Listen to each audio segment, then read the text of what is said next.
For check of the forecast, so I ran out, grabbed some food about 9 o'clock. I put the heat on full blast in the car, Brittany. It's because you're slightly dramatic. Am I dramatic, y'all? Am I dramatic? You absolutely are. Oh, come on. No. You absolutely are. It's DM like 48 Brittany degrees if right now. you think I'm dramatic.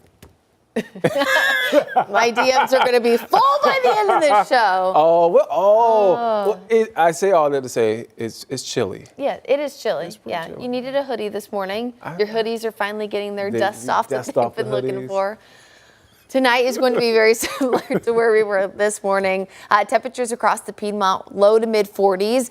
Mountain communities up in Boone, Jefferson will likely be at, if not below, the freezing mark. And if you're wondering why those folks are not under a freeze warning, it is because effectively, as of this morning, due to a hard freeze in some of those areas, the growing season has officially ended. So when we see frost advisories, freeze warnings, that's only during the growing season. So farmers and people who have plants and gardens know when it's an appropriate time to cover up their plants or bring them inside. But once we've seen a hard freeze and the growing season is over, you essentially would just be getting freeze warnings every single night. So again, we're not going to see any more of those for Ashwaubenon and Avery County, but we'll continue to see them for the Piedmont. And again, tonight, areas north of Charlotte likely to see some patchy frost, although the clouds that are streaming in are going to limit some of that potential across the southern part of the Piedmont, including Mecklenburg County and south toward Lancaster. As we get closer to Sunday, biggest change we're going to see is more clouds increasing across the region, eventually bringing in our next chance for rain, which we've been talking about for days now. It does look to hold off for most of the day on Sunday, but a 20% chance is staying in there just because we could see a few brief showers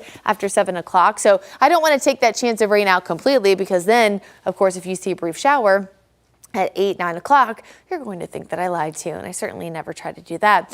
Saturday night, you of course can see mostly sunny sky conditions continuing all throughout the day. Here's that increasing cloud cover closer to home. Notice the time frame here. See those little spurts there? There's 11 o'clock, so technically still Sunday. That's the reason why I'm keeping that 20% in. But notice it's mainly Monday that we'll see that off and on rain. Will it rain for every single second of the day Monday? Absolutely not. But combined with the areas of rain, it's also going to be cloudy and chilly and just kind of gross. Temperatures only reaching the 50s. So somehow we have to let you guys know that it's going to be a gross day. And that's why you'll see on that 7-day forecast that we are highlighting it as a weather impact day. Not quite as bad to be an alert day, but definitely going to be a nuisance rainfall off and on, especially for that morning and afternoon commute.